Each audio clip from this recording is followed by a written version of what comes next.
वंदे मातरम विद्यार्थियों और शिक्षक साथियों। विशेषकर ये वीडियो मैं शिक्षक साथियों के लिए बना रहा हूँ क्योंकि जो national means cum merit scholarship की परीक्षा है 2023 की संबंध में जो विज्ञप्ति आई है, उसमें 7वीं क्लास के स्टूडेंट्स जो अप्लाई करेंगे तो उनको इतना ज़्यादा नॉलेज नहीं होता है। तो ये सभी शिक्षक साथियों का कर्तव्य होगा कि वो इनको ज़्यादा से ज़्यादा फॉर्म भरवाए, बच्चों को मोटिवेट करे। तो ये विज्ञप्ति क्या है और इसमें किस तरीके से फॉर्म भरना है, क्या प्रोसेस होगा, कितने स्टूडेंट्स को ये स्कॉलरशिप मिलेगी या क्या क्या इसके क्राइटेरिया होंगे, वो सारी चीज़ें मैं आपको एक एक स्टेप बाय स्टेप एक ही वीडियो में बताऊंगा। आशा करता हूँ ये जानकारी आपके लिए उपयोगी रहेगी और ज़्यादा से ज़्यादा आप अपने शिक्षक साथियों या स्टूडेंट को शेयर करें ताकि उन्हें भी इसका फ़ायदा मिल सके। तो आइए शुरू करते हैं। सबसे पहले आज दिनांक 15/9 यानी कल का ये विज्ञप्ति है, लेकिन आज ही ये अखबार वगैरह सब मीडिया में आई है। राजस्थान राज्य शैक्षिक अनुसंधान प्रशिक्षण परिषद की तरफ से national means cum merit scholarship यानी NMMS परीक्षा 2023 के संबंध में ये विज्ञप्ति है और इसमें लिखा हुआ है कि national means cum merit scholarship परीक्षा 2023 हेतु आवेदन शाला दर्पण पोर्टल पर विद्यालय लॉगिन से दिनांक 20/9 से 30/9 तक भरे जाएंगे। यानी काफ़ी कम समय दिया गया है, सिर्फ 10 दिन का समय दिया गया है। तो आपको तुरंत ही ये फॉर्म भरना है और इसमें क्या दिया हुआ है, ऑनलाइन भरे जाएंगे और आज के विद्यालय में अध्ययनरत कक्षा 8 में अध्ययनरत विद्यार्थी इस हेतु पात्र है। यानी जो अभी वर्तमान में कक्षा 8 में अध्ययनरत है वो पात्र है। उनके लिए 7वीं में कितने % शुक्र होना चाहिए वो आगे मैं बता दूंगा। और NMMS जो एक केंद्र प्रवर्तित छात्रवृत्ति योजना है, यानी सेंट्रल गवर्नमेंट स्पॉन्सर्ड ये स्कॉलरशिप प्रोग्राम है और इस परीक्षा में चयनित पात्र विद्यार्थी को नियमानुसार 12,000 रुपये प्रति वर्ष की दर से 4 वर्ष तक छात्रवृत्ति दी जाती है। यानी कि प्रति वर्ष 12,000 रुपये दिए जाते हैं। तो बहुत ही अच्छी स्कीम है। बच्चों को आप ज़्यादा से ज़्यादा मोटिवेट करें ताकि इसके फॉर्म भरें और इसकी परीक्षा दें। और इसकी जो एग्ज़ाम की जो प्रस्तावित तिथि है परीक्षा की है वो 17/11/2022 है, यानी 17 नवंबर 2022 है। और विस्तृत दिशा निर्देश शाला दर्पण पोर्टल के एक लिंक है http://shaladharpan.nic.in/SD2 NMS होम पेज, इस पर उपलब्ध है और इसके हेल्पलाइन नंबर भी दिए हुए। तो ये तो हो गया कि इसके फॉर्म है जो 20/9 से 30/9 तक ही भरे जाएंगे। काफ़ी कम समय है तो आपको तुरंत ही फॉर्म भरना शुरू करना है और अधिक से अधिक छात्रों के फॉर्म भरवाए। जो खास करके जो प्रतिभावान स्टूडेंट है उनको अगले 4 साल के लिए 9वीं 10वीं 11वीं 12वीं तक जब तक पढ़ेंगे प्रति वर्ष 12,000 रुपये की जो स्कॉलरशिप दी जाएगी। और इसकी जो परीक्षा की प्रस्तावित तारीख 17/11 है।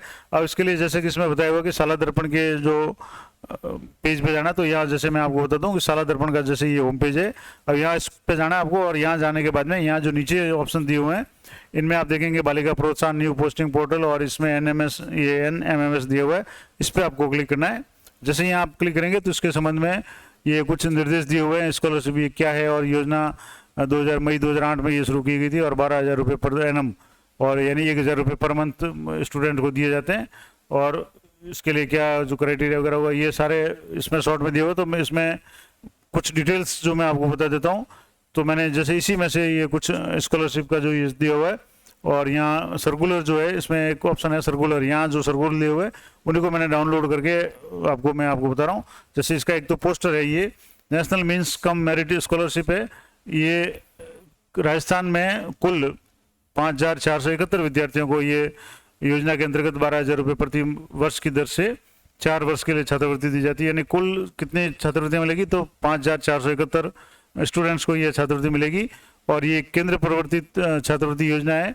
अब इसके लिए नवीनतम जो मानदंड पात्रता और मानदंड क्या है, एक तो वो मैं बता दूं आपको कि कक्षा 7 में राजकीय विद्यालय से 55% प्राप्तांक सहित स्पष्ट उत्तीर्ण हो, यानी कि कक्षा 7 में कम से कम 55% हो और स्पष्ट उत्तीर्ण हो। और कक्षा 8 में अभी राजकीय विद्यालय में अध्ययनरत हो। पहली बात कि कक्षा 8 में अभी अध्ययनरत हो और 7वीं कक्षा में 55% या उससे अधिक अंक प्राप्त हो। दूसरा, माता पिता या अभिभावक के सभी स्रोतों से जो वार्षिक आय है वो 3.5 लाख यानी 3.5 लाख से अधिक नहीं होनी चाहिए। दूसरा पॉइंट। तीसरा है कि छात्रवृत्ति की निरंतरता है तो कक्षा 9, 10 और 11वीं 12वीं में स्पष्ट उत्तीर्ण और कक्षा 10 में न्यूनतम 60% अंक होने चाहिए। ST/SC अभ्यर्थियों को 5% की छूट दी जाएगी। यानी कि 8वीं में अगर आप किसी स्टूडेंट का सिलेक्शन हो जाता है मेरिट इसमें NMMS में तो उसको 4 साल तक छात्रवृत्ति मिलेगी, लेकिन उसके लिए शर्त यह है कि वो 4 साल तक लगातार अध्ययनरत होना चाहिए और स्पष्ट रूप से उत्तीर्ण होना चाहिए। सप्लीमेंट्री वगैरह आदि नहीं आनी चाहिए। यानी कि प्रतिभावान स्टूडेंट है तो निश्चित रूप से वो 4 क्लास आराम से पास कर लेगा, और 10वीं में उसके कम से कम 60% होने जरूरी है, तभी इसको अगली बार या आगे कंटिन्यू 11वीं 12वीं में इसको छात्रवृत्ति मिलेगी। और इसमें जो ST SC के जो स्टूडेंट हैं उनको 5 वर्ष की छूट है। इसके अलावा नवोदय विद्यालय, केंद्रीय विद्यालय, सैनिक स्कूल और निजी विद्यालय में पढ़ने वाले छात्र और राज्य सरकार द्वारा संचालित आवासीय विद्यालय में पढ़ने वाले छात्र इसके पात्र नहीं होंगे। बहुत ही महत्वपूर्ण बात है कि जवाहर नवोदय विद्यालय, केंद्रीय विद्यालय, सैनिक स्कूल और निजी विद्यालय में पढ़ने वाले छात्र इसके फॉर्म नहीं भर पाएंगे। यानी सरकारी विद्यालय में इस वर्ष कक्षा 8 में अध्ययनरत विद्यार्थी जिसने कक्षा 7 में 55% अंकों से जो परीक्षा पास की है वो ही इसके पात्र होंगे। तो ये एक महत्वपूर्ण इसके जो क्राइटेरिया मापदंड है। इसके अलावा कुछ महत्वपूर्ण निर्देश है, वो क्या है मैं वो आपको बता दूं कि छात्रवृत्ति में चयन होने के बाद कक्षा 9 में राजकीय विद्यालय में प्रवेशित विद्यार्थी नेशनल स्कॉलरशिप पोर्टल NSP पे आवेदन करें। यानी ये परीक्षा पास होने के बाद में अगर मान लो इसमें आपको चयन हो जाता है तो आपको NSP पे जो आवेदन करना है, और कक्षा 9 उत्तीर्ण होने के बाद कक्षा 10, 11 और 12 में भी हर वर्ष NSP पर नवीनीकरण कराना होगा। और इसके लिए विद्यार्थी के आधार कार्ड, साला दर्पण रिकॉर्ड और बैंक डिटेल में कोई मिसमैच नहीं होना चाहिए। यानी आपके बैंक स्टूडेंट का जो भी बैंक अकाउंट है उसमें जो नाम है वो आधार कार्ड में और स्कूल में साला दर्पण में जो नाम है वो सेम होना चाहिए, स्पेलिंग वगैरह सारी, तभी उसका जो पेमेंट वगैरह है वो बैंक में आएगा। और कहने का मतलब यह हुआ कि अगर उसका आधार ऑथेंटिकेशन और जन आधार ऑथेंटिकेशन हो गया है तो उसमें कोई समस्या नहीं आएगी।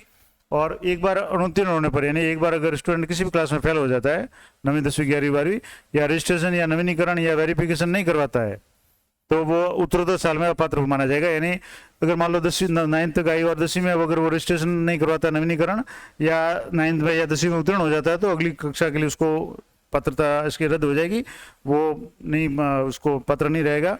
और हर वर्ष रजिस्ट्रेशन करना अनिवार्य होगा। यानी एक बार चयन होने के बाद में रजिस्ट्रेशन है वो आपको यानी एक तरह से रिन्यू करवाना है, वो आपको हर साल करवाना पड़ेगा। बहुत सिंपल सा प्रोसेस है, वो अगर जरूरत पड़ेगी तो मैं आपको बता दूंगा। नेक्स्ट है कि विद्यार्थी के रजिस्ट्रेशन और नवीनीकरण के बाद विद्यालय स्तर और जिला स्तर पर वेरिफिकेशन निर्धारित तिथि में पूरा करना होता है। यानी कि रजिस्ट्रेशन करने के बाद में विद्यालय से वेरिफिकेशन होगा और जो भी जिला स्तर पर वेरिफिकेशन होगा उसके बाद में ऑटोमेटिक उसके खाते में ये पेमेंट आ जाएगा। अब इसमें क्या जो NSP का जो वर्क फ्लो होगा, यानी NSP पे आपको जो नेशनल स्कॉलरशिप पोर्टल है उस पर जो छात्र है उसका अगर एक बार छात्रवृत्ति के लिए चयन हो जाता है तो उसको कैसे करना है कि स्टूडेंट रजिस्ट्रेशन करना पड़ेगा और एप्लीकेशन उसकी सबमिट करनी पड़ेगी। उसके बाद में लेवल 1 जो वेरिफिकेशन होगा of application at the school level पे होगा। उसके बाद में लेवल 2 जो एप्लीकेशन का जो वेरिफिकेशन ऑफ एप्लीकेशन होगा वो जिला स्तर पे होगा और बेनिफिशियरी रिकॉर्ड क्रिएशन होगा और अकाउंट वैलिडेशन होगा। PFMS जो पोर्टल है उसके द्वारा उसका अकाउंट है वो वैलिडेट होगा। यानी कि उसका मोबाइल में, इसके साला दर्पण में, बैंक डिटेल में और उसके विद्यालय के रिकॉर्ड में, आधार में, सब में नाम वगैरह में कोई मिसमैच नहीं है तो उसका आराम से इसका जो वैलिडेशन हो जाएगा। उसके बाद में MOE यानी जो नेक्स्ट जो स्टेप होगा वो application duplication and merit list generation, जो मेरिट लिस्ट जनरेट होगी और पेमेंट फाइल जनरेशन और फाइनेंशियल अप्रूव हो जाएगा, यानी उसका वित्तीय स्वीकृति मिल जाएगी। और स्कॉलरशिप डिसबर्समेंट थ्रू DBT यानी डायरेक्ट बेनिफिट जो ट्रांसफर है यानी सीधे खाते में उस छात्र के या छात्रा के जो भी है उसके स्कॉलरशिप आ जाएगी। तो और ये जो पूरा प्रोसेस है या छात्रवृत्ति, इसको जो प्रायोजक है वो स्कूल शिक्षा और साक्षरता विभाग, शिक्षा मंत्रालय, भारत सरकार है।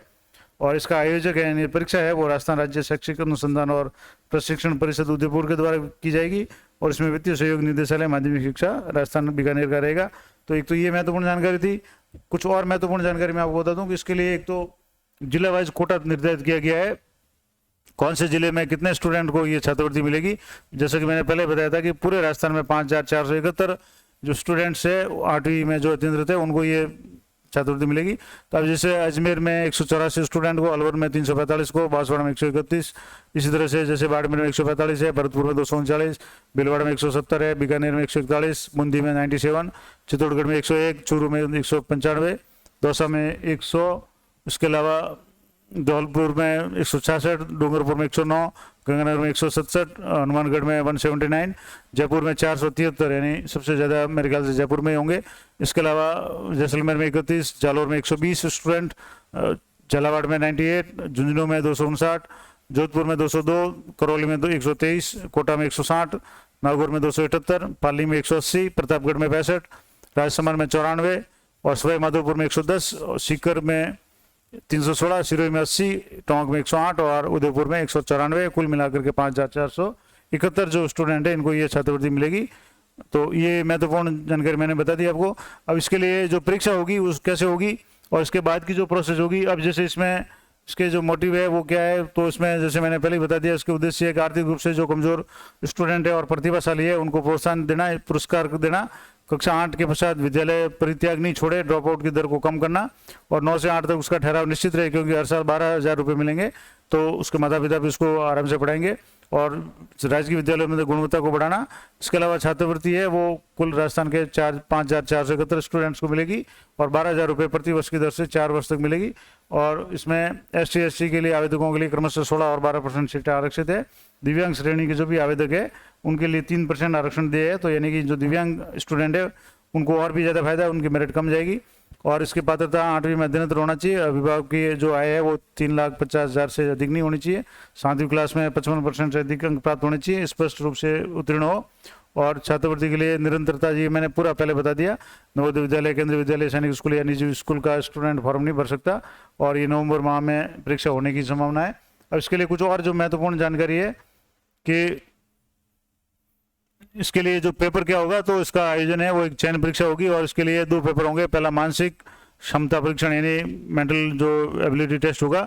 इसके अलावा एक शैक्षिक योग्यता परीक्षा यानी जो उसमें क्या होगा, जैसे मानसिक योग्यता में 90 प्रश्न है परीक्षा, बहुविकल्पीय प्रश्न यानी ABCD यानी ऑब्जेक्टिव टाइप के प्रश्न पूछे जाएंगे, जिसमें विद्यार्थी की तर्क क्षमता है, आलोचनात्मक सोच की जांच करेगी। और इसमें जो प्रश्न है वो गणित या मानसिक योग्यता से संबंधित होंगे।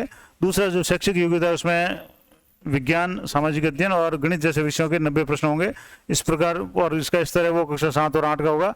तो इस प्रकार से 90 प्रश्न मानसिक योग्यता के और 90 प्रश्न जो शैक्षिक योग्यता टेस्ट के होंगे, यानी कि 90 और 90 180 प्रश्न होंगे।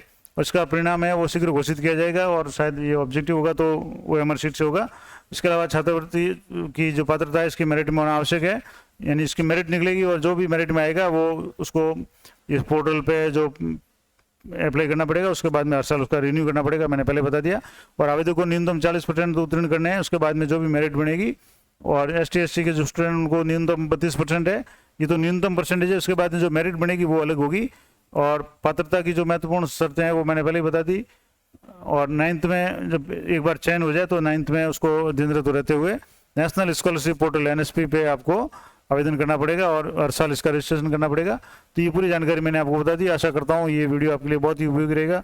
और विशेषकर शिक्षक साथियों से ये निवेदन रहेगा कि वो जो भी प्रतिभावान स्टूडेंट्स उनके विद्यालय में हैं उनके अधिक से अधिक फॉर्म भरवाएं, ताकि उनको इस योजना का पूरा फायदा मिले। और इस संबंध में आपकी कोई भी जिज्ञासा है तो आप मुझे कमेंट कर सकते हैं, मैं यथासंभव जानकारी देने का प्रयास करूंगा। और जब इसके फॉर्म शुरू हो जाएंगे तो 1-2 स्टूडेंट का फॉर्म भर के भी मैं आपको ऑनलाइन बता दूंगा। तो ये बहुत जल्दी फॉर्म शुरू हो जाएंगे। जैसे कि आपको इसमें डेट मैंने बता दी थी कि इसके फॉर्म है वो 20/9 से शुरू हो जाएंगे और 30/9 तक ही है, यानी बहुत लिमिटेड समय दिया गया है। और प्रस्तावित जो तिथि है नवंबर में, यानी 17 नवंबर को है। तो ये महत्वपूर्ण जानकारी दी। ज़्यादा से ज़्यादा अपने जो भी स्टूडेंट हैं उनको बताएं। आशा करता हूँ ये आपके लिए उपयोगी रहेगी। तो मिलते हैं नेक्स्ट वीडियो में, तब तक जय हिंद, जय भारत।